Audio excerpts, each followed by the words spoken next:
Hi family, guyyaa irraas viidiyoo haaraan deebi'ee dhufee jira. Viidiyoo kana keessatti immoo akkamitti akka hojjetan appilikeeshinii irraa akkamitti akka maallaqa irraa argatanii fi karaa hunda isinitti agarsiisan egaa step by step isaa hordofaadha. YouTube channel kana warroonni haaraa taatan subscribe godhuun maatii channel kiyyaatti dabalamaadha. Viidiyoo kana immoo yoo jaallattan like godhaa. Wanta hojii online garagaraa YouTube kana irratti isinitti agarsiisan egaa subscribe godhuun maatii channel kiyyaatti dabalamaa isinitti egaa Telegram channel goote immoo join godhachuu hin dagatinaadha. Link yoota garagaraati fi appilikeeshinoota maallaqa hojjetan isinitti agarsiisan taate egaa join gochuu hin dagatinaadha. Ammaan tana gama viidiyoo ta'an. Jalqaba irratti akkuma agartan linkii appilikeeshinaatii fi koodiitu argama. Koodii kana koppii godhannee ergas booddee wanta hojjennu isinitti agarsiisa jechuudha. Asirratti koodii kana gadi qabnee koppii godhanna. San booda immoo linkii ani isinitti agarsiisu kana egaa appilikeeshinii kana al tokko irratti kilikii goone keessanii galaa jechuudha. Wayiima immoo karaa description box irratti fikaa jira. Koodiidhaa fi linkii illee akkasuma share argachuu dandeessu jechuudha. Asirratti koodii kana koppii goona. San booda immoo linkii kana irratti al tokko kilikii goona. Yommuu akkaataa kanaan gama Play Store keessaa yoo akkaataa kanaan isin dhufuu didillee Play Store keessan update godhaa yookaan immoo secure VPN itti banachuudhaan VPN biyya kaa'uudhaan biyya biraarra kaa'uudhaan akkaataa kanaan isin dhufaa jechuudha. San booda immoo install kan jedhu al tokkoof kilikii goona. Ergas booddee maal goona? Appilikeeshinii kana ni buufannaa jechuudha. Ergas booddee akkaataa kanaan nu bu'aa open goonee keessanii galla. Akkuma buufannee keessanii galla san booda immoo akkaataa kanaan peejii haala kanaan qabatanii dhufaa jechuudha. Erga akkaataa kanaan sentanii booddee permission isaa allow ni gootu. San booda immoo peejii kana irratti wanta optionii lama nuuf kenna Google fi Facebook fa asirratti isa Google kana filachuudhaan emailii keessan itti galchitu. Anamma emailii koo itti galcheen gama keessaatti galaa jechuudha. Asirratti gama emailii koo kan sikii koo irratti jiru kana keessaa tokko nan filadha. San booda immoo gama keessaatti na galchaa jechuudha. Asirratti allow permission isaa nan godha.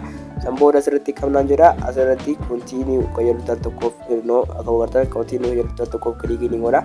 San booda immoo erga akkaataa kanaan kilikii gootanii booddee amma sirra deebi'ellee enter koodii siin jaa.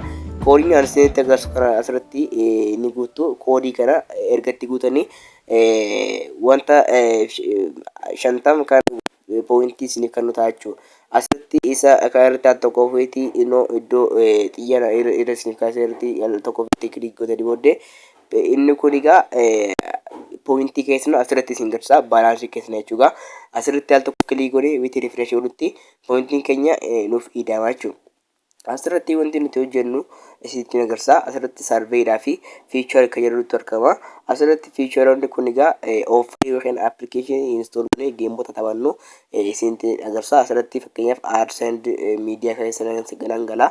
San booda immoo geemota baay'ee naaf fida. Akkuma agartan geemota pointii baay'ee kaffalanii fi kan xiqqaa kaffalanii small kaffalanii illee hanga gadiitti naaf tarreessaa jechuudha. Fakkeenyaaf isa kana hanga gadiitti illee ni jira waan taateef tokko tokkoon akkamitti isinitti agarsiisaa jechuudha. Yommuu tokko ilaalle akka nama as keessaa fakkeenyaaf level appii wantoota garaagaraa ni jiru waan taateef egaa asirratti fakkeenyaaf tokkochaa kana yoo ilaalle akka nama as keessa isaan hunda ilaalee waan taateef egaa asirratti tokkochaa kana isinitti agarsiisee akkamiin akka godhuu qabnu isinitti agarsiisaa jechuudha. Fakkeenyaaf asirratti AdSense keessatti level appii yookaan appilikeeshinii buuftanii yommuu levelii keessan guddifatanii booddee kan maallaqa isiniif levelii isin kennu ta'a jechuudha. Optionii kana irratti immoo isaan survey taaskii pileeyidhaa fi populaariitu argama. Isa play taaskii keessa weetii galuutti egaa AdSense akkuma isin jedhanitti geemota appilikeeshinichaa buusuudhaan kan taphatanii kan maallaqa argatanii jechuudha. Fakkeenyaaf asirratti appilikeeshinii buuftanii yommuu level appii gootanitti maallaqa keessan pointii kan isin isaa butaa jechuudha. Mana peejii pileeyaa jirtu keessa weetii seenutti egaa asirratti fakkeenyaaf namoota taphatan baay'eetu jira waan ta'eef egaa asirratti fakkeenyaaf isa kanarratti al tokko weetiin kilik godhu gama kanaatiin na fida. Eegas booddee asirratti kooyinii akka qabdan kanaan egaa iddoo kanatti taphattu. Fakkeenyaaf isa plus minusii fi wantoota garaagaraatu jira waan ta'eef egaa asirratti isa submit gochuudhaan eeraa itti dabaluu jechuudha. Akkuma agartan anamma fakkeenyaaf isa kana akkuma carraa keessanii akkuma carraa keessanii isiniif kan taateef egaa saamiti gochuudhaan bira tartu jechuudha. Akkaatuma kanaan xumurtu. San booda immoo akkaatuma kanaan erga gootanii booddee piroosesa booddee immoo isiniif kaffaluu danda'a jechuudha. Akkaataa kanaan fakkeenyaaf aannan jijjiiredha. Akkuma argitan jaatti jijjiirin jira. Akkaatuma kana saamiti godhee nan xumura. Ergan xumuree booddee maal godha?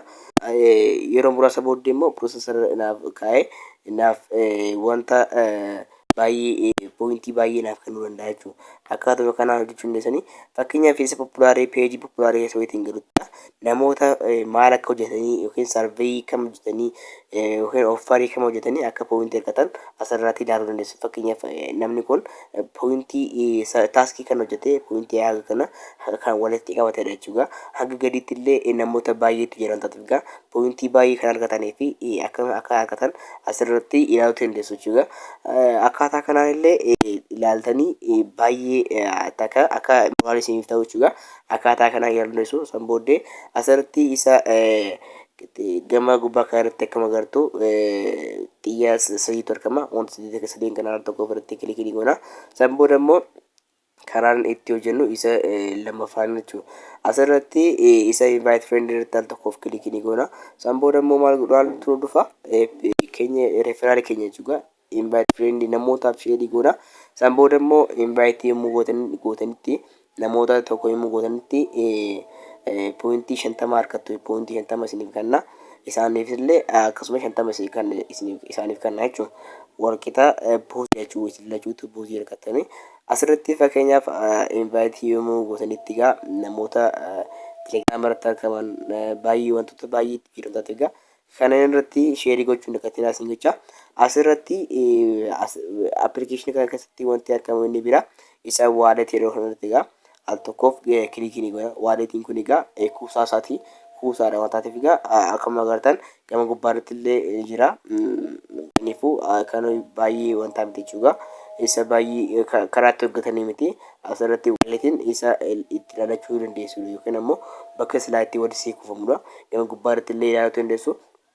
Gama gubbaarratti immoo refreshii gochuu dandeessu jechuudha. Refresh yookiin ammoo haaromsuu gama fakkeenyaaf yommuu poointii sii dabalame gama gubbaarratti al tokkoof cuqaasuudhaan haanii haaromsitu. Fakkeenyaaf karaa ittiin dabarfatanis itti agarsiisa. Erga wantoota kanneen hojjetanii booddee xumurtan karaa ittiin dabarfatanis itti agarsiisa.